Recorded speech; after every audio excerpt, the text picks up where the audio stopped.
Jai Gurudev, Jai Masters. There are lots and lots of techniques which everybody gives you. If they're real, they all lead to the same place.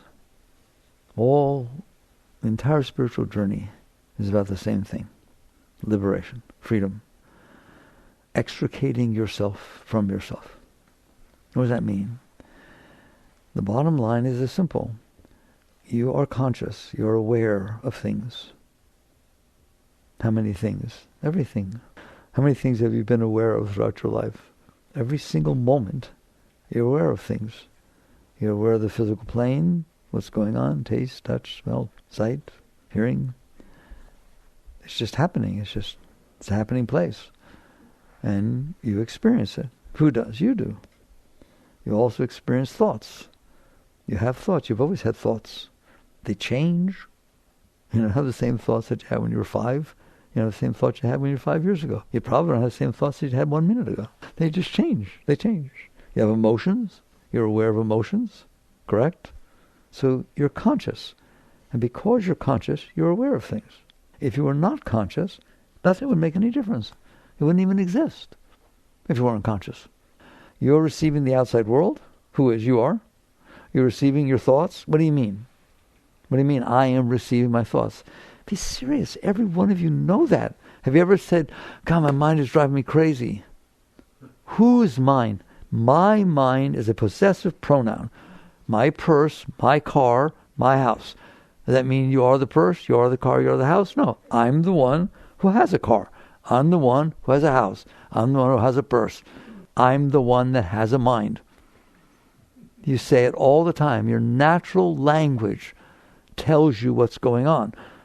If you sit down to meditate, you get up, you say, I had a terrible meditation. I can't meditate. Why? My thoughts won't stop. How do you know? How do you know your thoughts didn't stop? Let's say you have a deep meditation. Sometimes people have deep meditations. Good. Okay? You come back, you say, oh my God, it was so beautiful. My thoughts stopped completely. How do you know? How do you know? There were no thoughts. There were no thoughts at all. How do you know? Well, because I was there. But if you are your thoughts and there were no thoughts, then you're not there. So you're not your thoughts. You're aware of your thoughts. It's that simple. It's not mystical. It's not weird. It's not a philosophy. All right? If you have a philosophy, you know your mind has a philosophy. He's challenging my philosophy. Who's doing what to whom? And how do you know? My favorite is when you wake up in the morning and you say, oh my God, I had this amazing dream last night. How do you know? I'm not playing with you. Sure. How do you know you had a dream last night? How do you know you had a dream? Were you there in the dream? Did you say, oh, I had this dream and I got married and thing and I had some children and so then I started to die but I got better. Who did all this? How do you know? How do you know? Because you're conscious. You're not just conscious of the outside world. You're not just conscious of your conscious thoughts that you have when you're awake. You're not just conscious of your emotions. Can you have emotions in a dream? Can you get scared in a dream? Ever had a nightmare? Scary, isn't it? What do you mean? There's nothing happening. But you're experiencing something, aren't you? The real deep understanding is when you wake up and you say, I had this dream last night, now I'm scared. Is it the same I? Because you who's sitting there being scared and you who was having the dream, you don't have to communicate and text each other, do you? It's the same consciousness. It's the same consciousness that's experiencing everything. It's experiencing the world that comes into your senses. It's experiencing the thoughts going on in your mind. Experiencing the emotions when they come up. What if they're bad emotions? You're experiencing them. What if they're good emotions? You're experiencing them. Oh my God, when I saw her, I felt so much love. How do you know? Because I'm in here, and this love was in there, and I was experiencing it. Right? Then she said something really, really mean, and I felt disdain and terrible feelings. How do you know? Was it the same you who felt the love and then felt the terrible feelings? If you just sit here for an hour, I keep talking like this, because there's nothing else to teach. Right? You know. Wait, I should have started off. Are you in there? How do you know? Prove it. Don't even try. They have this, I forget the name of the test, but there's this test that they're giving to humans who are interacting with AI, with computers. There's a name for the test, I forget. And you get a rating as to whether you know you're talking to an artificial intelligence. Okay? Let me tell you something. He's not in there. You're in there. He's not in there. He may sound like he's in there, but he ain't in there. There's no one in there, okay? That's it, okay? So, yes, I can cause you to have certain thoughts. I can say things that make you think certain things. Things can happen in this room that make you think certain things, right or wrong. But you're the one who's experiencing it. You're actually in there. And like I said, the ultimate is dreams. Well, wait. Have you ever woken up and said, oh my God, I slept so deep, I didn't have any dreams? Yes or no? How do you know? Just stop. How do you know? How do you know? Because you were still conscious. Right? Patanjali in the Yoga Sutras says the following. When you're awake, you experience your waking mind. When you go to sleep, you experience your dream mind. When you go into deep sleep, it is not that you're not conscious. You're conscious of nothing. Big difference. The consciousness is still there. That's how you know that there were no dreams. That's how you know you went into deep meditation. Because the consciousness never, ever isn't there. It is always there. Guess what? It has always been there. Period. Somebody once asked Mayor Baba, great enlightened master, how high as they get. They knew who he was. They could feel his energy. They saw he knew everything. They asked him once somebody asked him, Baba, who are you? Who are you? You know what he said? I was in the beginning, before all else was created. I will be in the end, after all else falls away. There was never a time I was not, and there will never be a time I will not be. That is true of you. Consciousness has absolutely nothing to do with what it's conscious of. No more than a light shining on an object has anything to do with that object. If you take the object away, light is still there. If you move the light to another object, it's the same light. Consciousness has nothing to do with the object of consciousness. You who's aware of the car have nothing to do with the car. You're just aware of it. Well, you're aware of your thoughts. You're aware of your emotions. You're aware of your dreams. You're aware of whatever you're aware of. Those are objects of consciousness. The things you're conscious of. If a light is shining on an object for 7,000 years and is moved off, the light did not change one single iota. It did not take any of the qualities of the object it shined on, right or wrong. It is what we call transcendent to the object. Light is transcendent to the object it is shining on. And your consciousness is always, at all times, period. Your consciousness is transcendent to anything it is aware of. Well, it doesn't feel that way. You're darn right it doesn't feel that way. But it is that way. It is that way. You're the highest being that walked the face of the earth. Christ said, my Father and I are one. That is true of you, period. The truth is, people say, sincere people doing spiritual practices, right? I want to go back to God. I want to merge with God. Listen to me. You are already there. You have never left. If I'm sitting here in this chair and I look at that picture over there, did I have to leave the chair to look at the picture?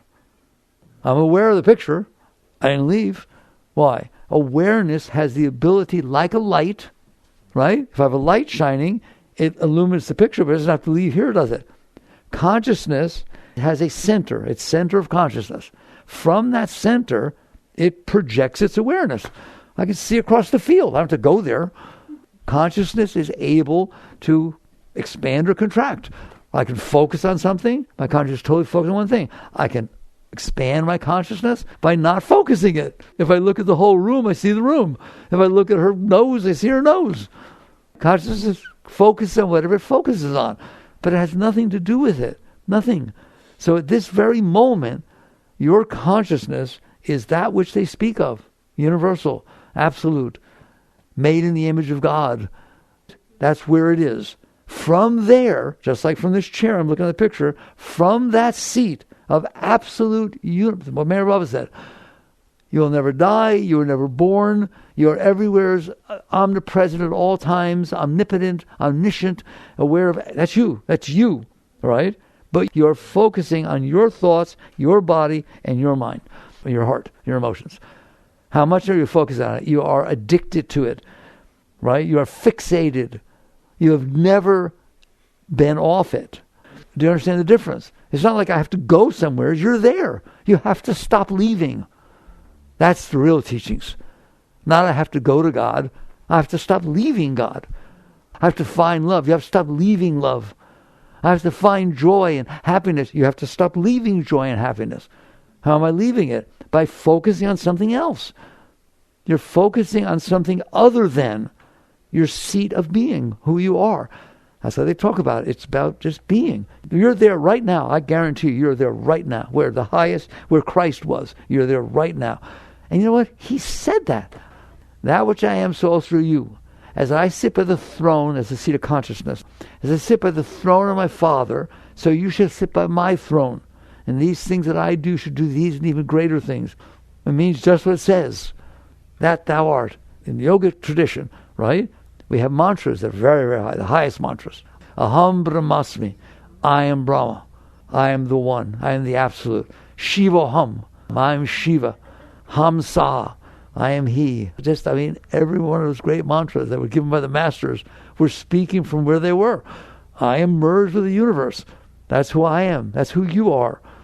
Okay? But you are looking down at an object of consciousness.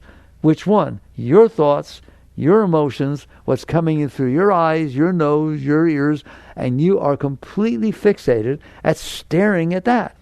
Try to get off. You can't. I tried to meditate, and my thoughts were blah, blah, blah, blah. I thought I loved her so much, and then she said something, and then this happened. That you're just caught in this tiny little spot. You know how small that spot is? You're standing in one spot on the planet Earth. That's pretty small to start with. Like, what percentage of planet Earth you're taking up right now? Okay, let's not discuss it. All right? And you're watching your thoughts. Are you watching her thoughts?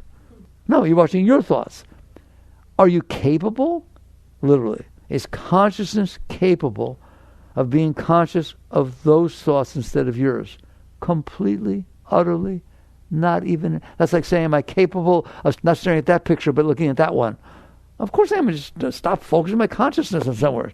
If you stopped focusing your consciousness on your thoughts, you see thoughts. They're everywhere. There's things in the universe, thoughts. Psychics can see thoughts. You know that? Okay, people. You've been sitting in a car and had a thought about something you haven't thought of for 5 years, and the person next to you said, have you ever thought of this? Yes or no? Okay?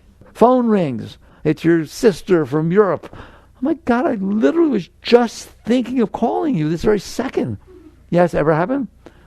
They're everywhere. It's everywhere. Stop it.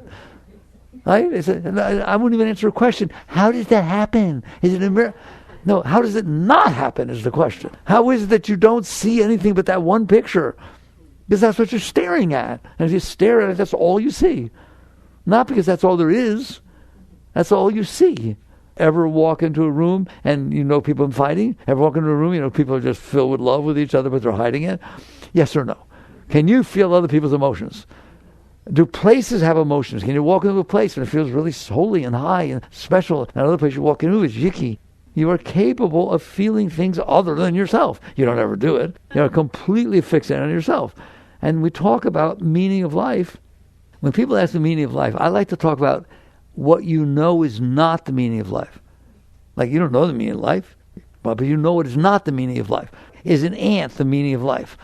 Is that why I'm here? Is that everything? There's stupid ants sitting over there. Well, there's many other things beside the ant, so it can't be the meaning.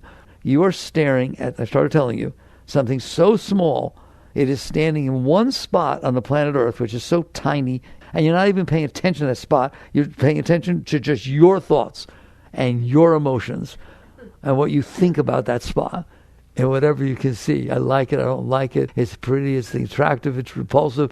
Your thoughts, your emotions, and the little tiny area that you take up. I can't get through a talk without telling you this, because you have to know this. Not only is your spot on that planet Earth 1/trillionth of the spots on the planet Earth, but 1.3 million Earths fit inside the sun. 1.3 million Earths fit inside the sun. And the sun is one of 300 billion stars in your galaxy, and there are 2 trillion galaxies, all with hundreds of billions of stars. How important are you? It's beyond zero. That's an insult to zero to say zero. Okay? Well, at least zero's there, there's a number. You can use it, all right? Give me a break. You will never understand the meaning of life or anything until your consciousness is willing to understand the breadth and scope of everything more than you. Because it's not about you. How can it be about you? Wait, are you here today, gone tomorrow? Yes or no? You can stay here? Been here a long time? 40, 50, 60, 70, 80, 90, 100 years, right? Earth itself, which like I told you, 1.3 billion fit inside the sun, is nothing, right? Has been here for 4.5 billion years. How long are you going to be here? In other words, you wake up and you realize, I am conscious, and what I'm conscious of is nothing. And I'm trying to make a big deal out of it. Why? Now we'll get down to business, what I really want to talk about. Now that we've laid the groundwork, why, if my consciousness, first question, if my consciousness is capable of experiencing the universe, I'm God's consciousness, there is only one consciousness, period. Consciousness. And you're it. Go to the ocean and take a little teaspoon somewhere. Go to another place, teaspoon. It's all the ocean. Isn't it? Consciousness is consciousness. There is nothing different about it other than what it stares at. So the nature of consciousness is awareness. And your awareness is the same as her awareness, the same as your awareness. It's just what you're aware of is different. So what's this all about? Why don't I know who I am? Why am I so lost? What's going on? What's going on is as follows. You're in there, and consciousness has the ability of focusing on things, but it's not always by choice.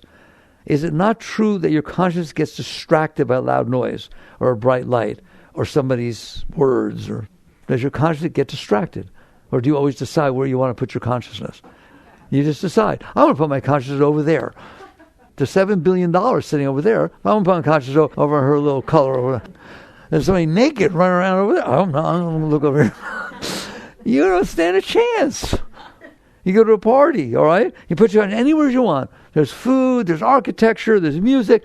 She's wearing the same blouse as me. Oh my God, they told me this was a unique blouse. That's all you'll see. When somebody asked, how was the party? She was wearing the same blouse. Okay, I like that you laugh, but isn't it true? Is it true or not? Okay, this is what it means to seek reality. Be real, talk about it, okay? What's that all about? What happens is consciousness can get distracted. And when it gets distracted, what it got distracted by is the only thing it experiences. What does it mean in psychology to be fixated on something? Or to have a trauma, right? Hear me? A traumatic experience. It means it left an impression in your mind that your consciousness can't get off of. It always comes back. It just keeps creating thoughts at night, during the day. Okay? Same thing. Same thing as she's wearing the same blouse. It distracted you. That thought distracted you, and now you stare at it, and you can't get your consciousness off of it. Now, notice that word. You can't get your consciousness. Of course you can get your consciousness off of it. Just move it off of it. Not so easy. It's like a drug addict. I can't get off of drugs. Well, of course you can get off of drugs. Not easy, but of course you can get off of drugs. I can't stop smoking. I'm on the verge of cancer, and they told me I better stop smoking, but I can't. Really? That's not a true statement. You don't want to, you don't know how to, I don't understand all that, but don't you dare say I can't. Well, it's the same thing with your consciousness being absorbed, distracted, fixated, addicted to your thoughts. We talked about trauma, that's the one strong thought. You are addicted to what's called your self-concept. Psychology will agree with me, but they don't go back to the consciousness. They just talk about the structure in the mind. Okay? What is a self-concept? There are events that have come in through your senses throughout your life. Some of them were pleasant. Some of them were very, very, very, very unpleasant. And others were white lines on the road. They came and went. They didn't do anything. Okay? Which ones are left inside of you? The very, very unpleasant ones and the ones that were very, very pleasant. Why? Do you think the atoms that made up the pleasant ones and the atoms that made up the unpleasant ones are any different? They're still in the periodic table. They're just exactly the same. Okay? Why? How come it stayed inside your mind? Because you did that. I always teach you this. You held it in there. It happened. You weren't comfortable with it. Consciousness has a power. We'll talk about natures of consciousness maybe by the end, right? There's a power of consciousness. The truth is, I already told it to you, consciousness can focus. If you take a magnifying glass and hold it up to the sun, the light is everywhere, isn't it? Hold the magnifying glass up. It'll burn whatever it's shining on. Why? Because it focused. It focused the power. There wasn't any added power. How come it doesn't burn me? Because it's not focused. How come when I walk out there? But if I hold the magnifying glass, I don't want you shining, burning me up. Consciousness is the same. When consciousness focuses, there's a power. The power of focus. You want to know what that is? You have a word for that. You know what the word is? Will. That is what will is. The power of consciousness focused. Do you have the power of will? If a thought comes inside of you, somebody says something or does something, and it's not comfortable inside of you, can you push it away?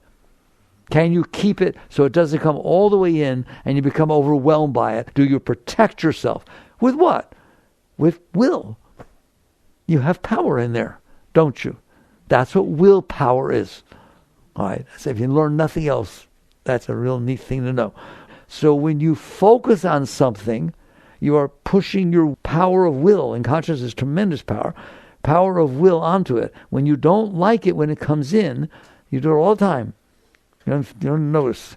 When you don't like it when it comes in, you don't want it coming in further. You don't want it coming all the way back to you, the consciousness, the seat of consciousness. Therefore, you use your will to push it away. Like Freud talked about, I love Freud. He says how deep, yogis are deeper than Freud. Freud talked about suppression and repression, but he didn't talk about who's doing it. He said you can take thoughts and experiences and push them away into your subconscious. Didn't he say that? Who's doing that? You are, aren't you? You know you are. I didn't just tell you something you don't know. You don't like something, you push it away. A person you can push away, a thing you can push away, that's outside. You can do it inside, can't you? You can push that thought away. Where does it go? That's what Freud said. It gets stuck inside. It stays inside. For how long?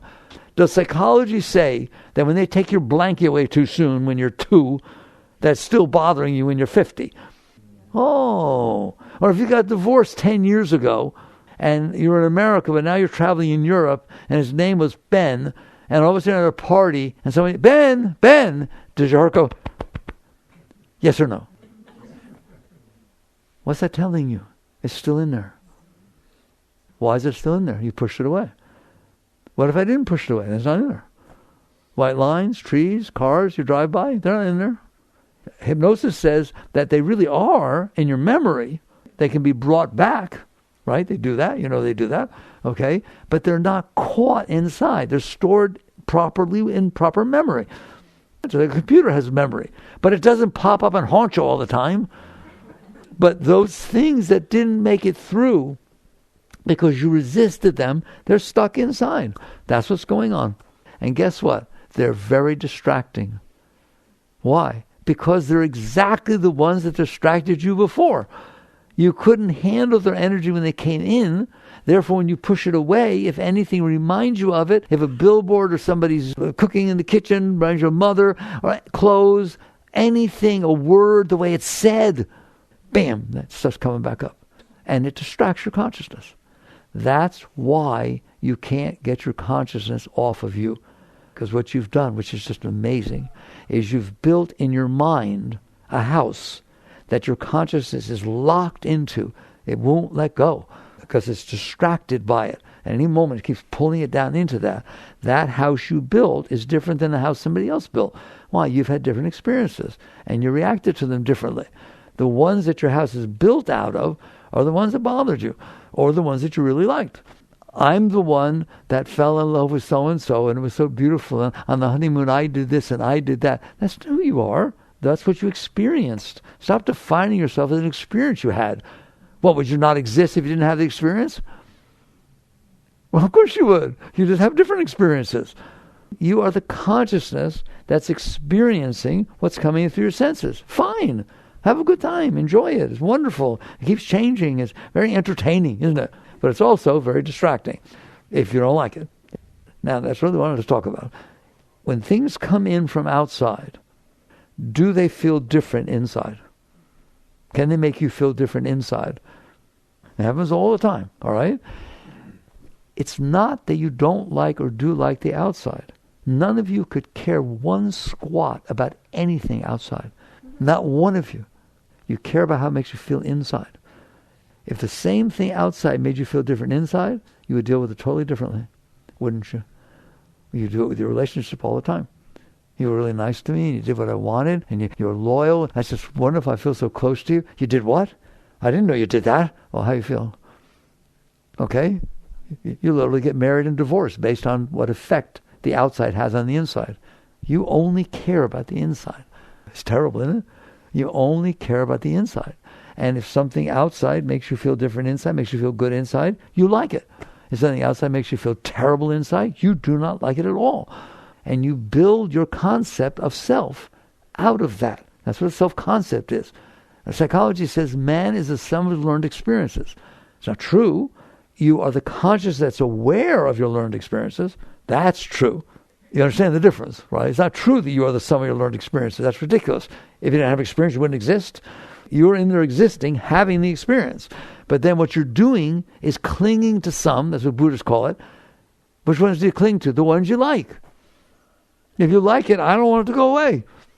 Okay? I met you. It was so wonderful in the supermarket. Our carts bumped into each other. It was like it was love at first sight. Where are you going? No, stay here. And then even if he or she goes away, the thought does not go away.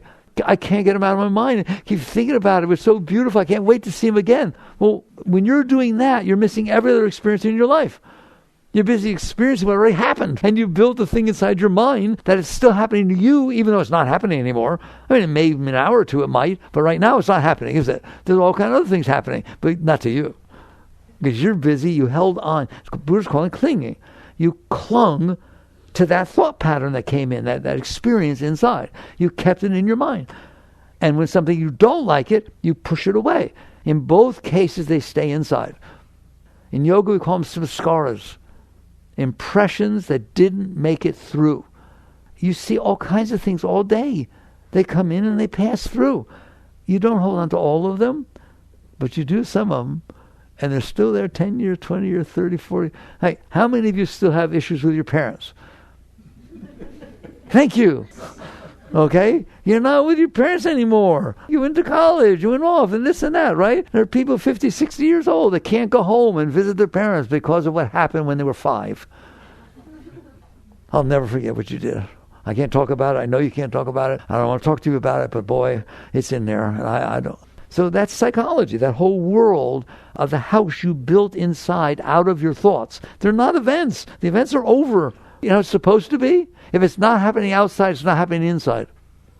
Be here now. That's what that means.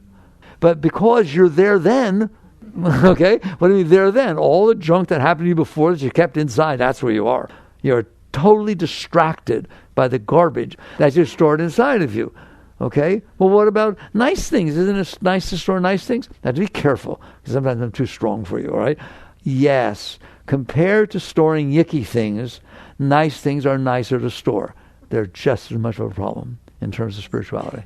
Just as much of a problem. Why? Watch what happened, all right? When I was in high school, in the 10th grade, I met somebody, and she was so beautiful, so special, and she treated me so special. And then her parents, she moved away, and I never got to see her again. Now, every single person I meet since then, I compare them against her. Or the color of her hair. If your hair's like hers, right away, man, you stand a chance, right? And if you have an accent like she did, what are you doing? In other words, you ruined your life when you were in 10th grade. You can't experience anything anymore.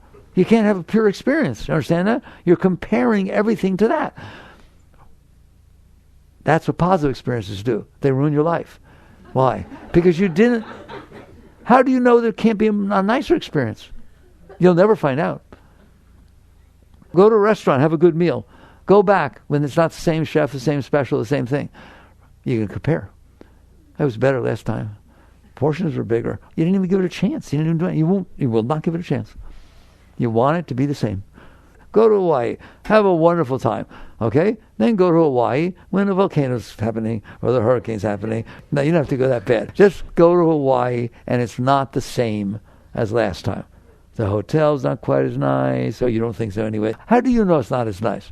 Somebody else went to the hotel. They wrote up on it, those blogs. They wrote, oh, it was the best hotel I was ever at. It was so beautiful. And you say, well, it was better last time. You're comparing.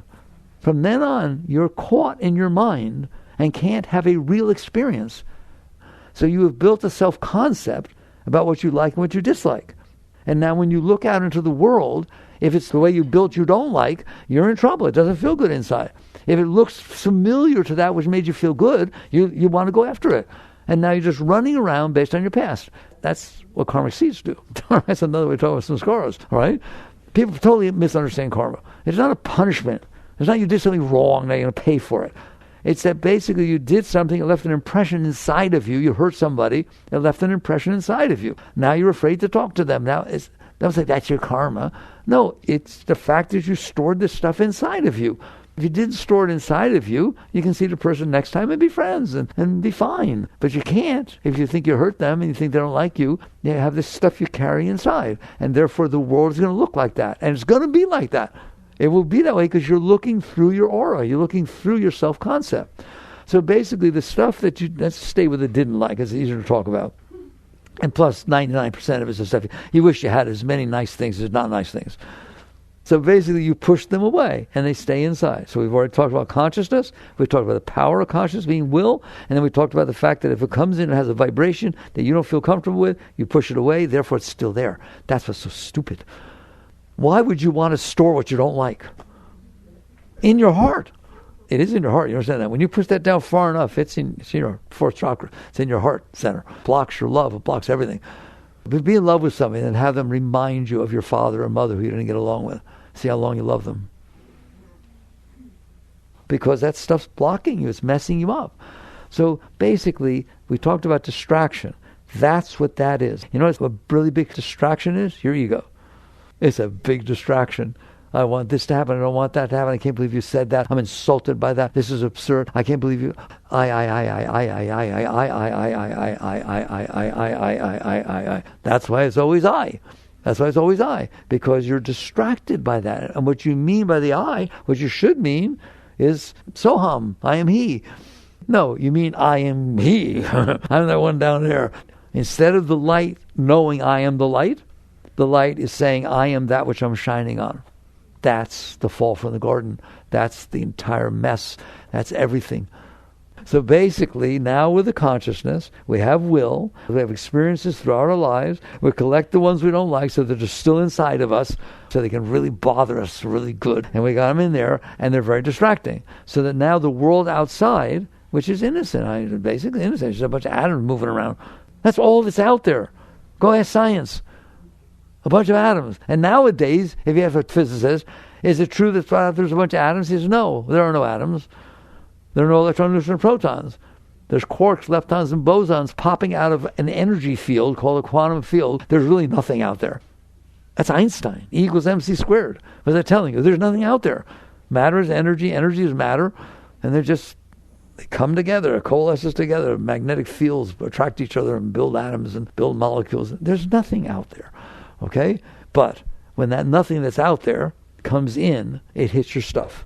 It causes vibrations inside, and you've stored them and so on. So now your consciousness can't return to its seat. Why? Because it's drawn down into what it's distracted by.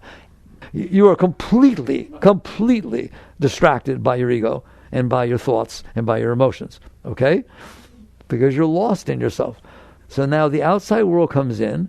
You store this stuff inside. Now your consciousness is completely distracted, addicted. I can't even use the right word. You are to yourself way more addicted than any heroin addict is to heroin.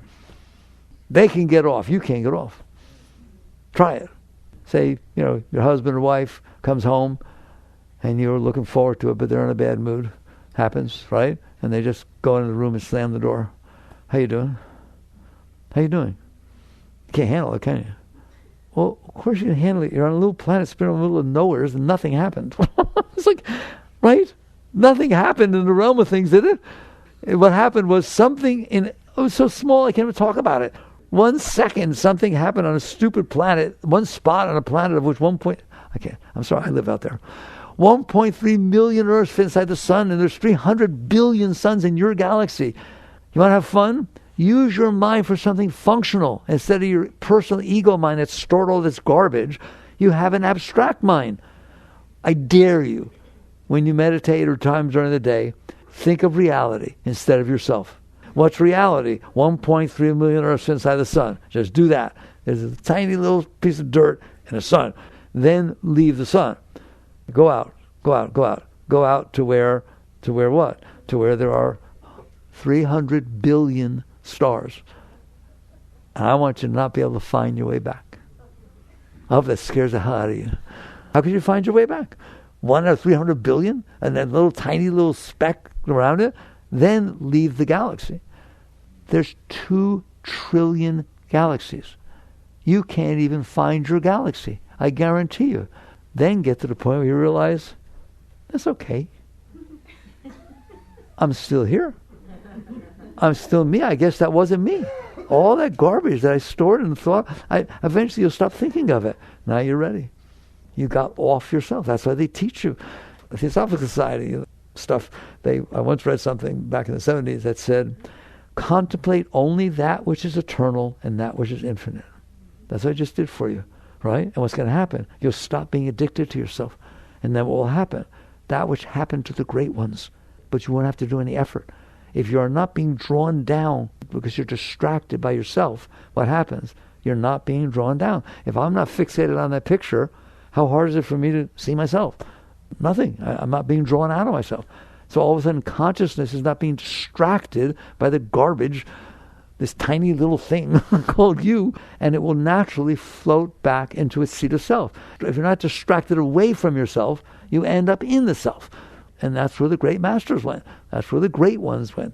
They went deep enough to merge. And they all said the same thing of every tradition, right? I am the universe. I am everything. And you can experience that. But you can't while you're experiencing you. How did Christ put it? You must die to be reborn. Now, does that have some meaning to you? That's what he meant. You have to die of the personal, die of being distracted by your personal thoughts and emotions and all those things. Oh, but emotions are nice. Yeah, if you want to be human. There are things in the universe. There's rocks, there's dirt, there's stars, there's moons, and there's emotions. You didn't make them, they exist. There's thoughts too. Okay? You should and are capable of going out and coming back. You're welcome to come back, right? The great ones, the really great ones, go out at will, come back at will. Go out at will. That's called an avatar. And you talk about high stuff, really high stuff. Somebody once asked Yogananda, he came to America in the 1920s with a turban on his head. He hardly spoke English. Ended up teaching at Carnegie Hall, and the lines were 5 times around the whole building to get in to hear this yogi speak on control of the life force, right? And there's pictures of the entire Carnegie Hall packed to, and this little guy, he wasn't very tall, the little guy up in the front, right, giving a talk. And somebody once asked Yogananda, you must feel tremendous pride and that this is happening. You've reached this state. And he said, what do you feel when you're standing up there? Right? You ready? No, I don't feel anything like that. When I'm talking, at the same time I'm aware of talking, my consciousness is with my guru who deceased many years ago, working at the higher planes with who he's working with, and at the same time, simultaneously, expanding throughout the entire universe at the speed of light. My body's the entire galaxies of everything going on. Those are all happening simultaneously. That's called enlightened. Did you say you were enlightened? Is that what you said? Don't ever use the word. You get to have an enlightening experience, but that's what an enlightened being is like. That's what the great ones, all right? Like Christ and all the great masters, okay? That's who you are. You're not addicted. You can go and come, merge back. That's what Christ meant. My Father and I are one. These words I speak come not from me, right? When you're done with yourself, you don't have to hang out with yourself. Doesn't mean you can't be here. But what's here now, let's finish off the discussion. Now you're distracted by the collection of some scars, impressions, that you collected over the course of your life because they were either nice or really not nice. And you got those. Now what do? What happens now is the world comes in. I don't experience it clean. I experience that it hits my stuff. Don't you? It hits my stuff. That I'm reacting all the time. There's this reaction. I can't believe you said that. I can't believe your glasses look like that. They remind me of my mother, and I didn't like my mother. I did like my mother. And oh my God, look at your necklace. I want one like that. Why can't I have one like that? It's a constant thing. It hits your stuff, and therefore it goes like that. Do you like it when it hits the bad stuff? Do you like feeling yicky? How many of you like feeling yicky? All right? So what do? The only thing you know to do is to control the outside world so it doesn't hit your stuff. I can't believe you said that. Don't say that. You ever say it again, I'm out of here. Right? You're not to say that. I told you, do not talk like that to me. What are you saying? I can't handle what you said. Therefore, you're not going to say it. Why? Because I can't handle it. In other words, I'm going to spend the rest of my life protecting myself from myself. Aren't you? I'm going to try and get outside what makes me feel good inside. And I'm trying to avoid outside. How do I say it that way? Do any of you ever try to get outside what makes you feel good inside? Do any of you ever try to avoid outside what makes you feel bad inside? That's a funny question, isn't it? That's all that's going on. That's why it's such a mess. There's a lot of things going on in the world now. They're not really nice. And it always was, always will be, maybe, I don't know. But and people write me, how do I handle these things? Understand what is happening. You start by understanding. That's all that's happening. Is there are people who have concepts and views and opinions and preferences and hopes and dreams and fears, and they're different than yours. Everyone had different experiences. Therefore, everybody has a different thing going on inside. Everyone. Even your husband, even your children, even you 3 years ago or 5 minutes ago have something different going on inside. So what happens when these things, if I'm going to run a world, or try to run the world with my will, outside will, using my will, right, to manipulate the moments in front of me, now and what's coming, to say, be the way that makes me feel good and don't be the way that makes me feel bad, and we all have totally different feelings and totally different concepts, well, I wonder what it's going to be like. I don't know, just read the paper. That's why it's that way. And you're no exception. You think you're right. They think they're right. And that they can be anybody. Your thoughts are just the sum of your learned experiences that you stored because they felt good or felt bad. Hey, there are people who do things that would make you disgusted, and they love them. There are people who do things that would scare the hell out of you, and they run to do them. There are people who don't do things that you would die for. That's how different we are.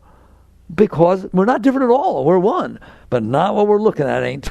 Okay? The consciousness is staring at a completely different set of opinions and views and likes and dislikes, etc., because you had different experiences. And therefore, we can't get along. And there's divorces and there's wars and there's terrible things. Now, do you understand? Don't ever say to somebody, how could you do that? You're just showing your ignorance. Because what you're basically saying is, I wouldn't have done that. Well, of course, you wouldn't have done it. You had totally different experiences than me.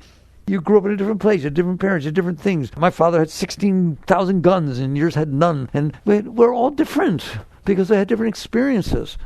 That's called compassion. Now you're talking spiritual. Spiritual is you understand you're caught in yourself and so is everybody else. So don't you dare judge. Christ said, judge not that you should not be judged. Thursday and Patriarch said, to end the burdensome practice of judging. That's why. You have no right to judge anybody or anything because you're doing it from your frame of reference. And everybody has a totally different frame of reference. Do you understand that? Doesn't mean they're right. Doesn't mean you're right. There's no right or wrong. There's just this reality I discussed with you. You know what's right? God alone is real. That's what's right. We're all one consciousness with rays of that consciousness staring at all our junk, being distracted by our junk. Okay? So there's truth. So compassion means I understand. It doesn't mean, how could you say that?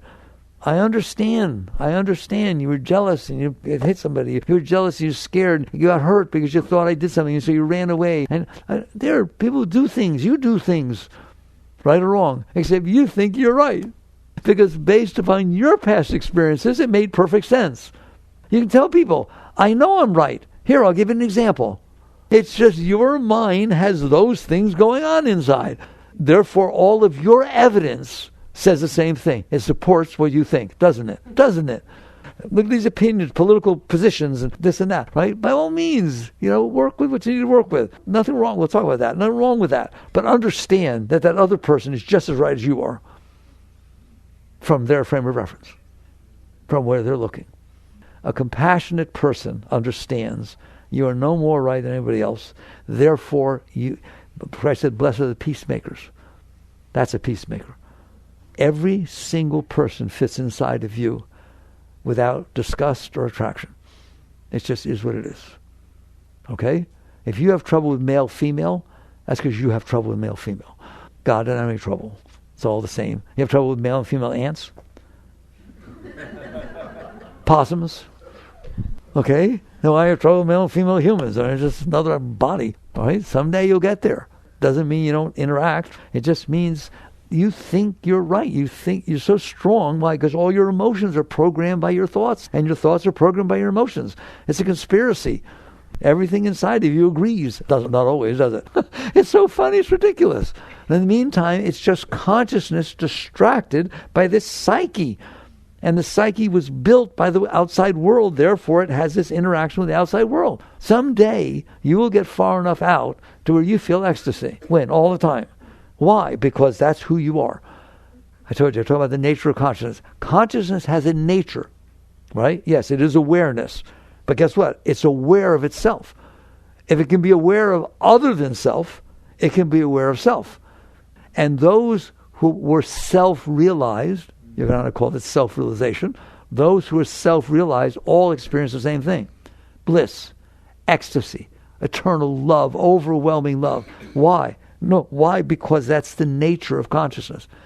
You say God is love. You're right, but not the love you're feeling. The love you're feeling is 15th hand. It has to come down from the place of love and make it through you. It has to make it past your thoughts and past your heart. Good luck, okay? Everything has to be exactly the way you want it to be, this, that, right or wrong. That's what's happening. And it's said and done. It's love. Yes, it's love. But boy, it's been through a few filters on the way. And now it's what we call conditional love. What's it conditioned by? You. Conditioned by your views, your opinions, your preferences, your hopes, your dreams, your values, all that stuff, which is all made up of your past experiences. Okay? If it can make it through that, you'll feel some love. It ain't going to last, is it? Isn't that terrible? I said it. Okay? Why? Because it changes. You change. Nothing is ever going to fit you because it's not you. Or rather, back here, it's all you. Okay? That's where it's happening. Back here. Okay? So basically you get to a point where you understand what's going on. Is you are God descended. But boy, did you get lost. I mean, you go, I know I don't have time to talk to you, right? But in Genesis, there's this discussion of the fall from the garden. Someday you will be able to read that and understand that's exactly what we just talked about. You're here. It's ecstatic. It's pure bliss all the time. You know what the name for God in yoga is? Satchitananda. Sat Chit Ananda. Eternal conscious ecstasy. That's what every master found. When they merged back, they were in a state of absolute bliss. That's where Buddha went, Nirvana, same name. All the great ones that got out, there weren't that many, not all, right? But that's what they said. It's just pure ecstasy. The Sufi dancers, that's Muslim, Islam, Sufi dancers, they go into ecstasy. The whirling dervishes, they dance, they sing. Oh my God, it's Shakti, it's spirit, call it whatever you want. That is who you are.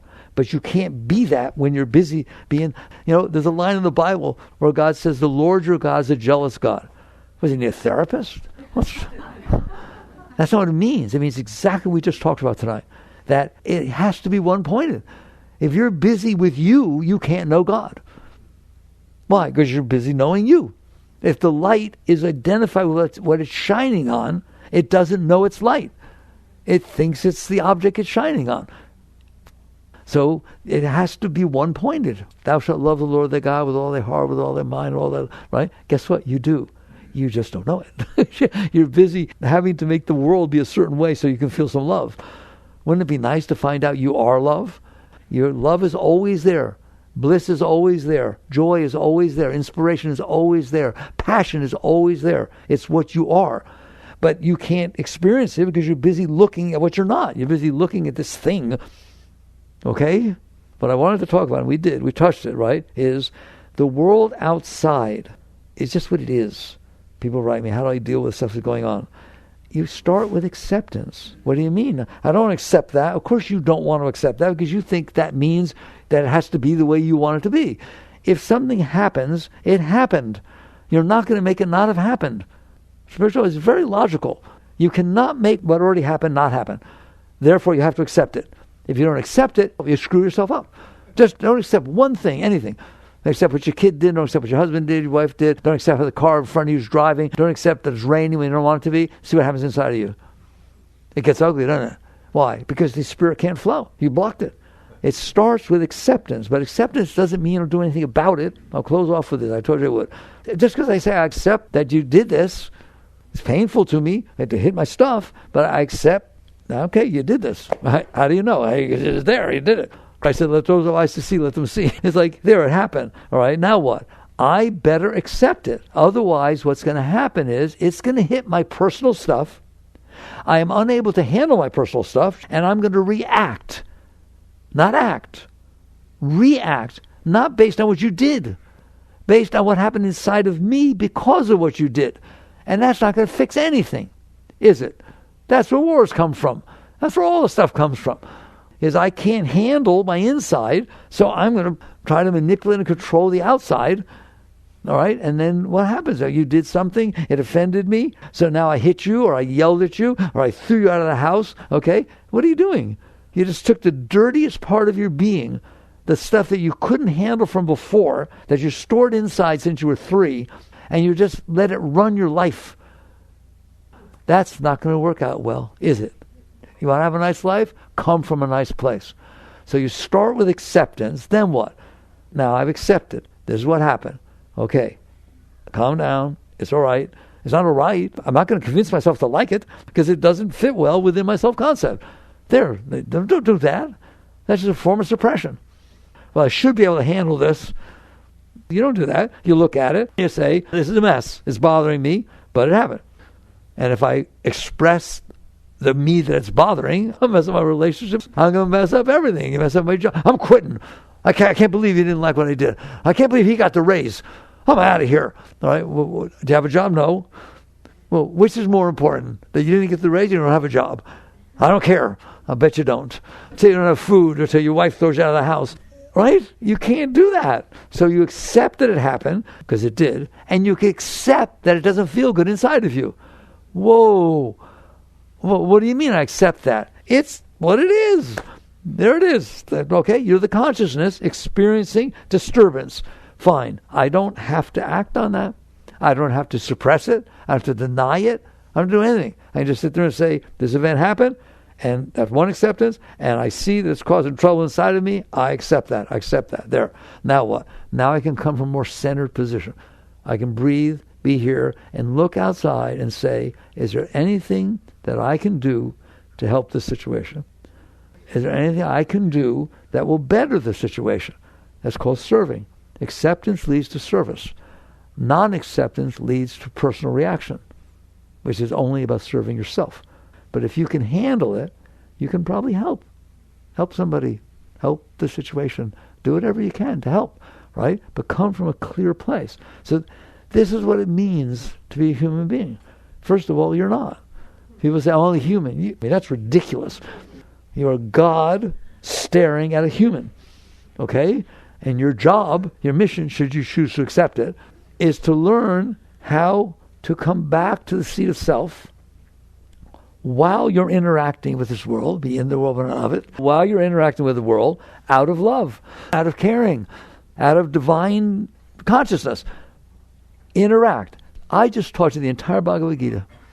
I know most people will never ever read that book. That is all it says. It is not what's going on outside. It's where you're coming from inside. And whatever you come from the highest place you can, and then put your whole heart and soul into serving the outside. Not because you want something, need anything. There's no concept of, if you're filled with bliss, you don't need anything, right? That's such a beautiful life. Every one of you are capable of that. All right. So we touched on some sensitive subjects, right? But the one I like the most is this compassion thing. Buddha said that compassion is the highest human emotion. Why? Now you understand what compassion is. I understand why I am the way I am. Therefore, I understand why you are the way you are. And I'm not judging. I have understanding, deep understanding of why things are the way they are. Now I'm in a position I can help because I'm clear of myself. You're clear of the personal self. All right? Work on these things and never forget who you are. You're the highest thing to ever walk the face of the earth. If you think you're in depression, you're not in depression. You're staring at a depressed part of your being. It's not easy to learn. You can learn to get off, right? But at least know that you're not depressed. You're staring at a psyche that's depressed. That's a big difference, isn't it? Okay? Jai Gurudev.